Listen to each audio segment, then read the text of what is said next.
Your daily Auburn Tigers podcast brought to you by Auburn 247 and ESPN 1067.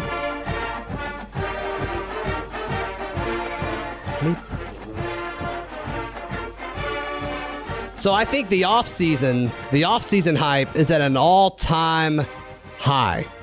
I think it's at an all-time high. I think a lot of that has to do with the timing. You know, less than 2 weeks now from the start of the season for the Tigers as they are scheduled to take on Washington in a top 10 matchup, but also just all the positive things that you are hearing from head coach Gus Malzahn over the past few days. Zac Blackerby here with you, joined by Painter Sharpless of ESPN 1067. Happy Monday to you. What is up? How are you, sir? Good, man. Good. Thanks for coming on in. So, yeah, you know, whether it's on Auburn Undercover or wherever, you know, you're seeing quotes from Malzahn about, you know, I'm the conductor of the Sean Shivers hype train, but also, you know, there was a quote from Malzahn that said, like, Auburn finished fall camp, like, with no bad days, which is unusual. Interesting. Yeah. You know, you never really hear that from a coach. Yeah, well, I guess the general vibe is that they're always challenging their players. Right. So if that's the case, that's good news, but it did surprise me to hear him say that. Now,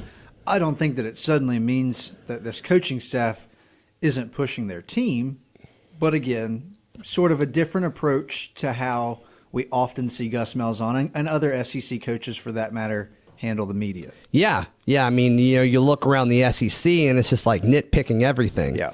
And, you know, I guess with him saying that statement, it's not saying that, you know, they didn't make mistakes or anything. I mean, and sometimes, you know, I just think back from when I played or, you know, even, you know, days where, you know, I had a rough day at work. You know, those bad days, as far as growth goes, are usually kind of up there because you learn from them. So, I mean, you know, Auburn could have had, you know, sloppy practices or whatever, and they just chose to grow from it. I'm guessing he's also talking about effort, focus. Sure. I'm sure if he gets pressed on that again at another press conference, he'll find a long list of things that he can talk about, the areas he believes his team needs improvement in, and he probably would do it just because he wants to make sure his team isn't complacent. But I'm with you. I don't think it means that they were flawless or that this team is going undefeated. More likely, he's pleased with the focus, the energy of the group. I mean, the feel around this football program right now with, you know, the positive remarks coming out of fall camp, Auburn seeming to find their running back quickly. I mean, it appears it will be Cam Martin. Also, the answers along the offensive front kind of solidifying themselves. I think that's a good sign. You know, across the board. I think you're starting to see that all over the place. And Auburn fans are responding to it. And when you tie that with the recruiting hype that's going on right now, I mean, Auburn's 2020 class is already crazy good. And then you look at, you know, what they're doing with 2019 and two big gets last week on the recruiting trail. And I'm going to talk with Keith Niebuhr this afternoon, Monday afternoon, for the Tuesday podcast. So we'll talk a little bit recruiting on the podcast tomorrow. But the hype right now and the excitement for football, I mean, it's up there. Right. I think that between the things you mentioned, like those players getting bumps from 4 to 5 stars, 3 of them, 2 big-time pickups on the recruiting trail. Yeah. Auburn entering the season with the marquee matchup of opening weekend. Sure. There's a ton of buzz, not to mention it never hurts when you've got a quarterback returning, something Gus Malzahn has not had often on the Plains. There's a lot of reason to be excited. I think that in general, Auburn fans tend to temper their expectations because it does seem like, at least I can point to a few instances, like in 2003 when the team was a top 10 team and ended up finishing with 8 wins and 5 losses, or you talk about 2015 with Jeremy Johnson, the hype of a quarterback who looks very promising coming in. You've got another strong start to the polls, and obviously things don't go your way. So I kind of get this sense that Auburn fans, on the one hand, are extremely excited and optimistic. On the other hand, they're kind of like, should we be getting this excited? Are we going to end up, as fans, being let down? And I'm here to say that I think Auburn has one of the best rosters in the country.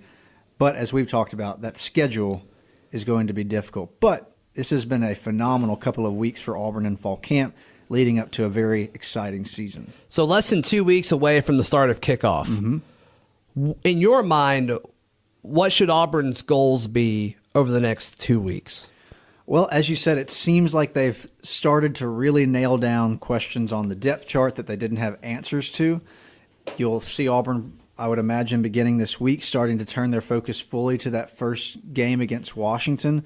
So I think from a personnel standpoint, you've probably got the pieces where you want them. Now you've heard the words meshing, gelling along the offensive line. I think you want your quarterback and your running back on the same page, especially because you had a veteran presence like Kerryon Johnson in the backfield last year. Clearly there were some question marks with Cam Martin's pass protection last season. How much has he improved? We've heard coaches say that, but now you need to see it consistently. And then, defensively, there really, I don't think are a lot of questions, at least at the defensive line and linebacker level. And it seems like Coach Steele has been extremely optimistic about what his young players in the backfield or in the secondary give him. So I am interested to see how this punting battle plays out. We didn't really think it was going to be one between Aiden Marshall and Aaron Siposs. And right now it looks like one. At least that's what Gus Malzahn indicated to us recently. Do you think it really is? No. I don't think it's a battle. Perhaps Aiden Marshall is performing better than coaches expected entering fall camp, but they didn't go to Australia for nothing. If they're the same, if they have the exact same leg strength, which they don't, but even if they did, Siposs will be Auburn's starting punter, right? I don't think that's crazy to say. No. You can't recruit a kid from literally the other side of the planet and then not give him the job. Agreed. And, the coaches have talked about him adding size, him being Aiden Marshall, the 27 pounds in the offseason. That is very impressive. How do you do that? I don't know. It seems very annoying to have to eat that much food because it's not just weightlifting at that point. He had to be force-feeding himself. Right. So going back to your question about what Auburn should be doing, I think you're fine-tuning, right? Everything at this point, if you do feel confident in that right side of the offensive line, if you do feel like Cam Martin starts the year off as the back that not only starts the game but perhaps has the most touches against Washington, and you feel strongly about your secondary from there, Zach, what else is there except to prepare for the Washington game? Yeah, I think when you look at it, this part of the year, the fact that there's not that many questions at this point is the benefit of bringing so many guys back. Yes. And after the Georgia and Alabama games last year, Malzahn talked about how bright the future was. Mm-hmm. And, when you've kind of developed a culture, and that's kind of the benefit that Malzahn has and Nick Saban has versus really everywhere else in the conference is, all right, you've had time to build up your program where everyone that's involved in it is there because of you. Right. And, that starts with your first, second, third team guys, from every slot on the field. And so Malzahn now can go into every offseason, including this one, and moving forward, knowing everything about everybody. And I think that's going to make it easier for him to evaluate where his team is, kind of nitpick everything and find things that are wrong so you can fix them. And I really think that's kind of where Auburn's at. I agree with you as far as fine-tuning things. If there really is a battle at punter, obviously you have to address that. I don't buy it.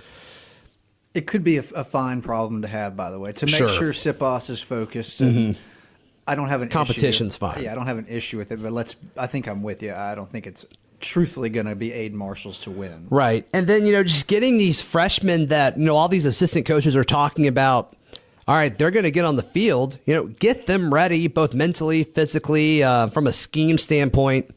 Maybe work with Schwartz. Don't throw all the routes in the world at him. Same with Seth Williams. You're starting to hear Seth Williams' name kind of be, popping around every now and then.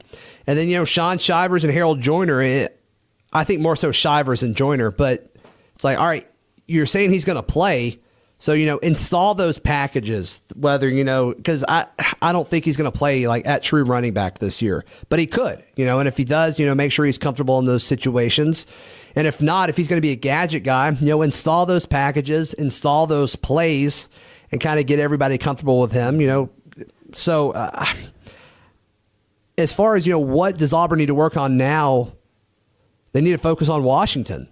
And really, because I like the way you worded that, Auburn has one of the better rosters in the country. I agree with you. Auburn needs to not beat themselves on September 1st. That's really what it comes down to. If Washington plays their best game and Auburn plays their best game, Auburn will win the football game, I think. I agree with you because of the talent Auburn has and the experience in very critical positions. I'm with you. The game against Washington, game preparation is important. And then what you said, if you're going to use some of those young guys like Seth Williams, like Anthony Schwartz, like Sean Shivers, I think there is certainly a difference in seeing some good things in practice, and the coaches are more than aware of this.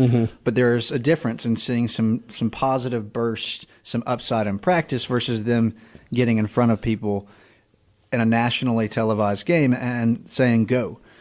So, I guess definitely finding roles for those players if you think that they're going to contribute, and they have said that far and wide over the last few weeks that some freshmen will have to step up. Make sure they're ready. And then you're right. I just don't think that Washington is all that much better than Auburn. I know I've said all offseason that Washington will win this game, but that has less to do with the roster talent and more to do with, I think, the coaching, the consistency you've seen out of a guy like Peterson versus the somewhat sporadic behavior of Auburn coach teams from Gus Malzahn when he has had a lot of time off. Yeah. And, you look at the teams that Malzahn has played, whether it's in openers, because we're counting Clemson last year as an opener. And Clemson the prior year, of course. Which was an opener. Yeah. But even, the Georgia Southern game. But it's like Clemson, I think both of those Clemson teams are significantly better than the Washington team that Auburn's about to play. And, you bring up Louisville from the past and Arkansas. I mean, all those teams were kind of in the same tier. And some may be better than others. That's not what I want to debate here. But I think the fact that, we're kind of comparing, we being me and you, we're kind of comparing Malzahn in openers to the Clemson games the past few seasons. And, Clemson beat pretty much everyone those 2 years, including one of them. They won the national championship. The other, they made it to the college football playoff. And so now I'm starting to ask myself the question, is that fair that we're doing that? I think we could probably lay off the criticisms at the opening part of the season. One, because outside of those Clemson games, I would say he's been successful in his openers. I mean, he's won those games. Now, on the back end is probably where you could quarrel a little more with bowl games because he just has not been spectacular. He's won one bowl game since he's been head coach at Auburn, and that was the Birmingham Bowl against a Memphis team that I guess had Paxton Lynch, but that's not really what you want to hang your hat on. Yeah. They had the Birmingham trophy out for several years, just out in the lobby at the athletic department. I thought that was interesting how long they kept that out there. Agreed, especially if you go up the state and, what trophy are you looking at there? Yeah. But, I think you probably are right that we might have criticized about the openers perhaps a little too much. And good for them, by the way, for continuing to go out and get these types of games. I think it only benefits them at the end of the year. You saw that last season when Auburn was almost the first team with 2 losses to get into the college football playoff. Right. Yeah, and that would have been crazy. I think that would have opened up a whole lot of potential outcomes moving forward, and I wish it would have happened, not just to be able to cover the team going to a college football playoff, but I just think it would have been I like chaos. I think it's fun to watch chaos in sports. And Auburn's in a position where they could do that again this year. There aren't many teams, I think, with a schedule tough enough and a roster good enough that they could legitimately be in position to take 2 losses into the college football playoff, but Auburn has one of them. This podcast brought to you by Fanatics. Buy your Auburn gear by helping out the show. You're going to buy it anyway. Free shipping. Use the link in the show notes. It would greatly help out the show. Are you surprised now that we're less than 2 weeks out? And I really thought we'd hear more about this, more chatter about this over the course of the offseason, but the whole Auburn has a chance to lose 3 games in a row at Mercedes-Benz. We talked about it a lot right after Auburn lost to UCF, and it really hadn't been a talking point since then. And I just kind of expected, when that happened, I was already kind of annoyed by oh gosh, we're going to have to talk about this all off season. And we really haven't. I'm glad it hasn't been. I'm not big into reaching back, whether it's, games played in rivalries against the same team or where the game was played and so team has never won a game there. I think in some instances there's probably a little bit of credence to it. Like when you look at Auburn losing against LSU, a main rival in its own division, not having won in Baton Rouge, I think in some weird way, it certainly was not the primary reason Auburn didn't win this past season in 2017. But I think in some weird way there was an added pressure to win that game, and it didn't happen. Mm-hmm. As far as not winning your first attempt in the SEC championship against a Georgia team that made it to a national title, yeah, I'm not putting too much stock in that. And then, the UCF game happened to be a few weeks later in the same stadium, and they just got outplayed.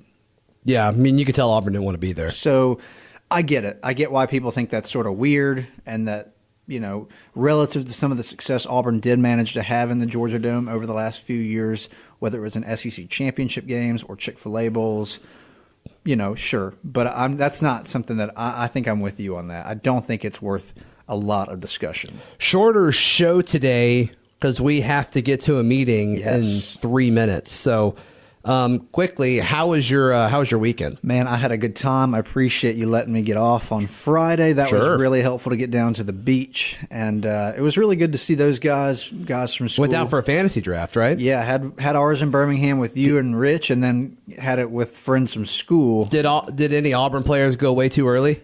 No. Kerryon Johnson was one that I think a lot of people thought someone would make. I don't want to say mistake because he could be in a great position. What round did he go? Do you remember? I don't. It was at a good spot though. Was it before 7? No. Okay, so yeah, that's great. I think someone got good value for him. Sure. And I got Peyton Barber, which I don't think a lot of people are aware that right now he seems to be the number one back.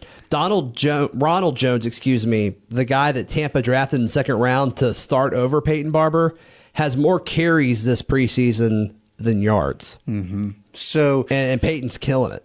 Yeah, and then in his most recent preseason game, he didn't have a lot of action, but I think what you saw, which is a good sign. Yes, was positive, trending in the right direction. So I got him. I think didn't you draft him in our league? Got him early, but a few days later, they announced that he's a starter. I mean, that's a good pick. And for a bunch of Auburn guys, I thought that kind of slipped through the cracks because I think I got him in, he was my third back off the board and ninth or 10th round. So. I mean, he was even underappreciated at Auburn. That whole scenario is weird that he was, has been able to sustain an NFL career, and clearly his work ethic is impressive. Yeah, well, talking to we're friends with Jeff Whitaker, and just talking with members of that team. If you ask them, who's the best running back, of this era of Auburn football, a lot of people will say Peyton Barber over Trey.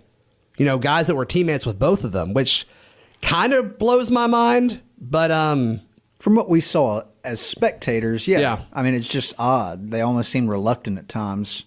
Yeah, so I think that's interesting. All right, man, where can people find you and hear you? ESPN 106.7 from 11 to 1. Catch the lunch break. Of course, that is your Auburn midday show, and you can check that out whether you're local to Auburn or not at ESPNAU.com on our live stream or the ESPN 106.7 app. Thanks, bud. Sorry for the short episode. We got Keith Niebuhr coming on tomorrow talking some Cruton. This has been another edition of the Auburn Podcast.